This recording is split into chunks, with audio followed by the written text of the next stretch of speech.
When I moved into the little blue house on the corner, I thought I was buying peace. It was small, quiet, a little worn down, but it felt safe. Safe was all I wanted after a messy breakup and years of living in apartments where I could hear my neighbors sneeze through the walls. The house had quirks. The fridge groaned every time it kicked on. One of the floorboards near the kitchen squeaked like a bird whenever you stepped on it, and the hallway ceiling had a low, square attic hatch with a bit of string dangling down. The inspector had looked up there on the day of the sale. "Just insulation," he said. "No pests, nothing to worry about." He let the hatch drop and it settled flush into the frame with a soft thud. That detail, how flush it sat, stuck with me. Every time I walked the hall, I'd glance up at it. Just a square of plywood. Nothing unusual. Except one Thursday evening, as I was pacing during a late work call, I noticed it wasn't flush anymore. It looked like it had been nudged from above, resting just a little off kilter. Only a few millimeters, but enough that I noticed. I told myself it was the house shifting, old wood and air pressure. That night, though, I woke to a faint sound above me. Not a creak of the beams, not the groan of settling wood, something softer. A roll and thud, like a round object shifting across a floor. I held my breath under the covers, heart hammering, until the sound faded. By morning, the hatch looked normal again, perfectly flush. I wanted to laugh at myself, but over the next few days, I noticed other small things. The basement light was on when I hadn't been down there. A mug sat on the wrong side of the counter. None of it was dramatic, just enough to gnaw at me. Then one night, the hatch was visibly crooked again. A gap of shadow along one edge. That was the night I went to the hardware store and bought plastic clips to hold it shut. I screwed them in and locked it down, feeling foolish but comforted. At 3 a.m., I woke to the sound of those clips flexing. It was unmistakable, that faint squeak of stressed plastic. I sat in bed, phone in hand, straining to hear. The noise stopped. When I checked in the morning, one of the clips had a tiny hairline crack. I told myself it was brittle plastic. I told myself anything that kept me from acknowledging what I felt, that someone was trying to get out of my attic. 2 nights later, I woke to a line of light under my door. The hallway light was on. I hadn't touched it. That switch sat directly beneath the attic hatch. My stomach dropped. I couldn't bring myself to step into the hall. I just lay there, staring at that sliver of yellow light until sunrise. That morning, I called the police. They came, checked the house, looked in the attic, and told me they didn't see any signs of forced entry. "Probably faulty wiring with the light," one of them said. "Old houses do that." But I couldn't shake it, so I screwed the hatch down with long bolts, reinforced the basement vent with mesh. I even bought a cheap security camera for the hallway, the kind that alerts your phone with motion. For a week, everything was quiet. I started to feel silly again. Then one morning, I checked the camera footage out of habit. At 2:11 a.m., the hatch lifted slightly, just enough to break the flush line. A hand appeared, 2 fingers curling over the edge. Human, real. They withdrew after a second, and the hatch dropped back into place. I called the police again, voice shaking as I showed them the footage. This time, they searched harder. That's when they found the panel in the back of my hallway closet. Behind it, a crawl space led to the attic. And in the attic, on a scrap of plywood, was a makeshift nest. A sleeping bag, a plastic bottle, a paperback novel, and a few things that belonged to me. My spare key from under the porch, a single sock, a small souvenir spoon my sister had given me. Someone had been living above me.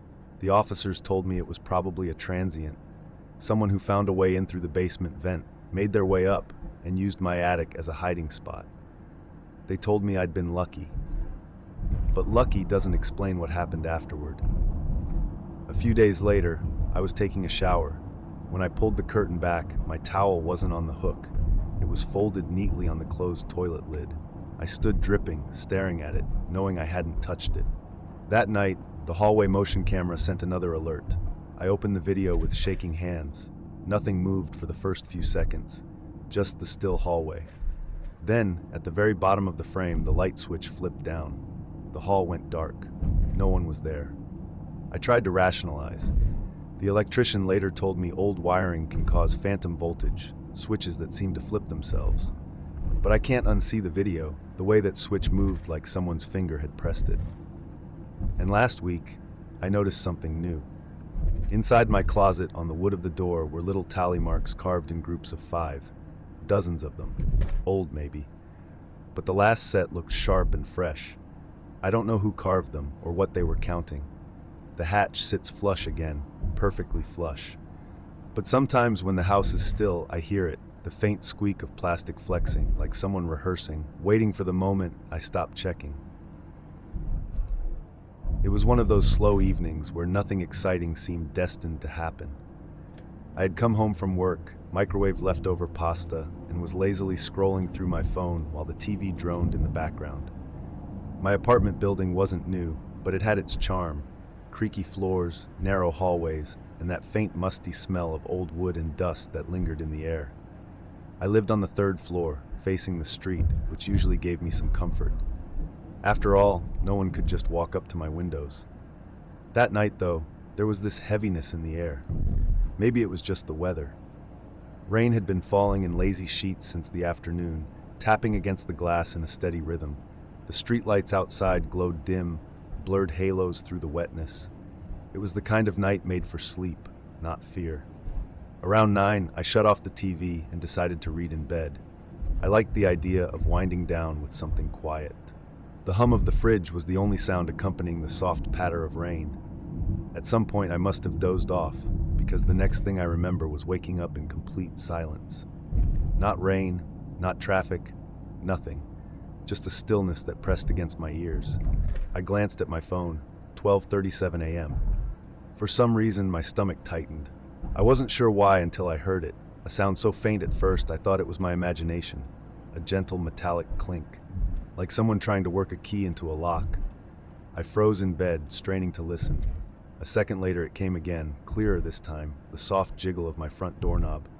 My heart lurched. I lived alone. Nobody should be at my door at nearly 1 in the morning. I tried to rationalize it. Maybe a drunk neighbor? Someone mistaking my unit for theirs? That had happened once before, but it was just a sleepy old man who apologized and shuffled away. But the sound at my door wasn't hesitant. Whoever it was seemed deliberate, patient. The knob rattled gently, then stopped.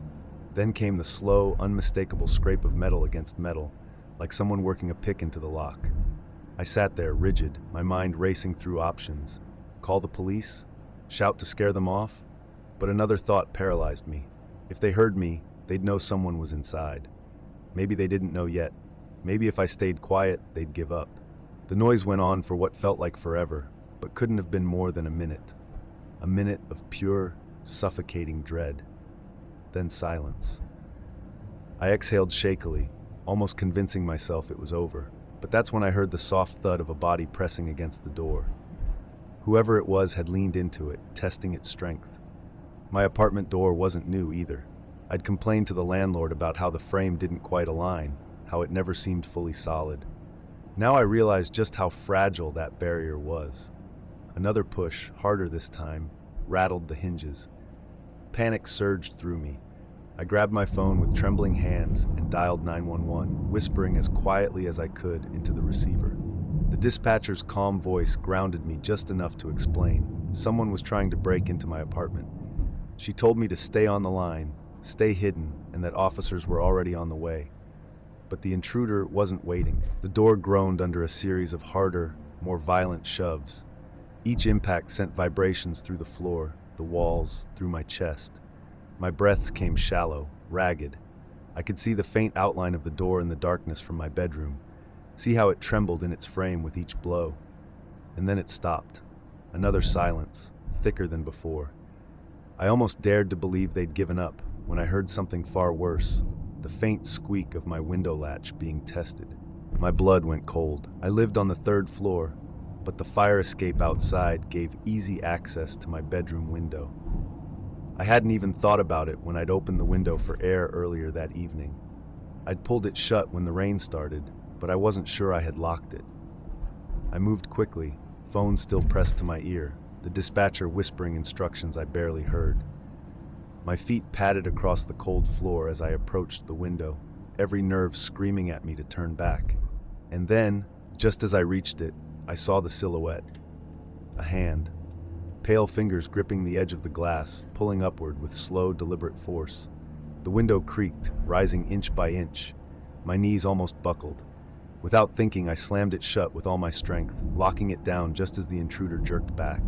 For a heartbeat, we were both frozen there. Me with my hands pressed against the glass, them just outside, their face obscured in the darkness. But I could see enough.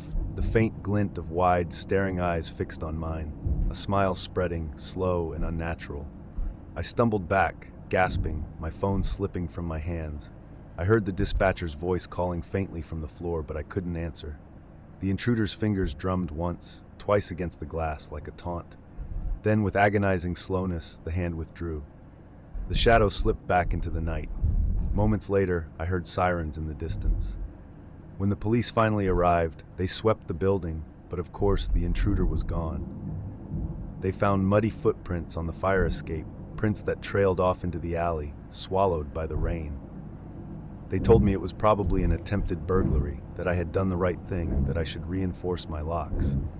But they hadn't seen the way that stranger smiled at me through the glass. Even now, I don't think they wanted my belongings. I think they wanted me. And sometimes, late at night when the rain falls just right, I swear I hear that faint tapping at my window again.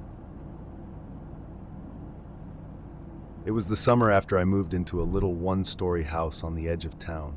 Nothing special, just 2 bedrooms, a small living room, and a patch of grass out back that passed for a yard.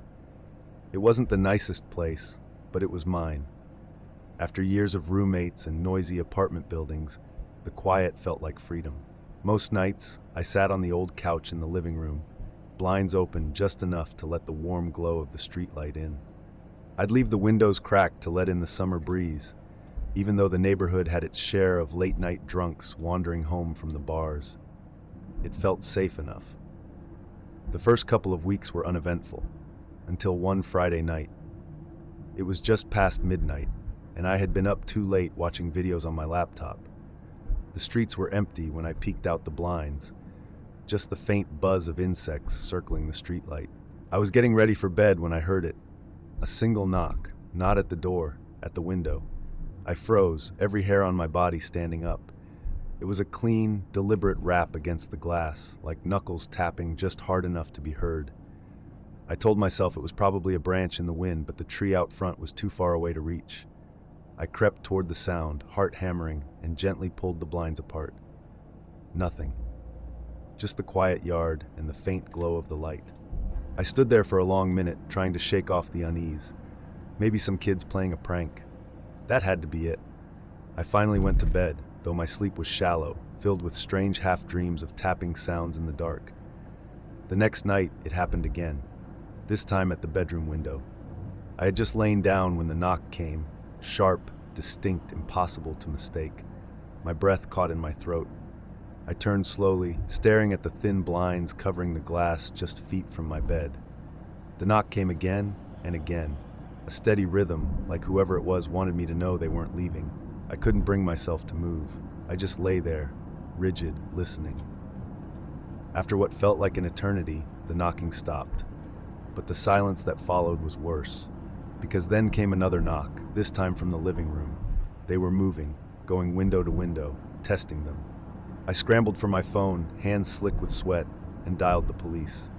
My voice shook as I whispered into the receiver, telling them someone was outside my house. The dispatcher assured me officers were on the way, but as I clutched the phone, I could still hear it, the knocking, traveling around the house. First the kitchen, then the bathroom, then back to the bedroom. Each rap was slow, deliberate, methodical, like he was tracing the perimeter, making sure I knew he was there. By the time the police arrived, the knocking had stopped. The officers walked the yard with flashlights, found no footprints, no signs of forced entry. They suggested maybe it was animals, a raccoon, a stray cat. I nodded, but I knew better. That wasn't an animal. Animals don't knock. I tried to brush it off, but it kept happening. Not every night, but often enough that I started dreading sunset. The knocks always came after midnight, always moving from one window to the next. I tried keeping the blinds shut, tried blasting music to drown it out, but it didn't matter. He always came back. One night, I finally worked up the courage to look. The knock had come at the living room window.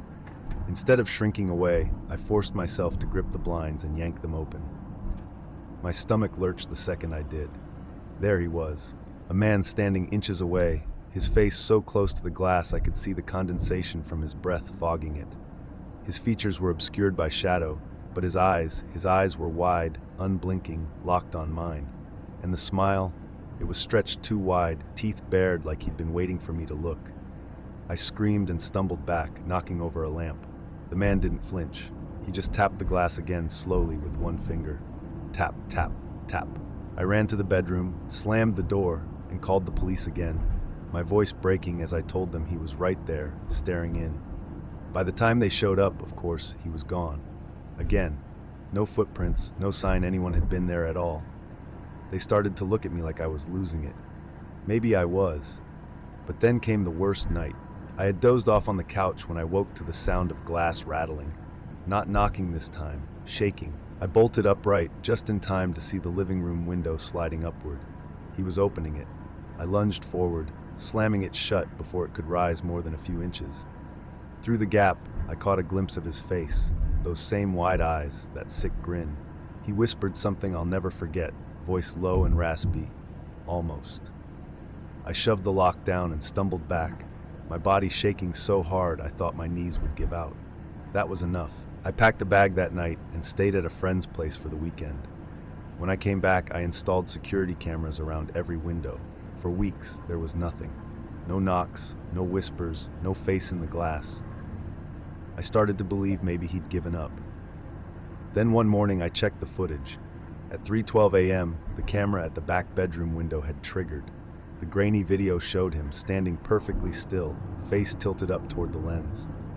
No knocking, no rattling, just staring directly into the camera, smiling. The next frame was empty. I don't leave my windows open anymore, but sometimes when I lie awake at night, I swear I hear it again, tap, tap, tap, moving from one side of the house to the other. Waiting for the night I forget to lock the window.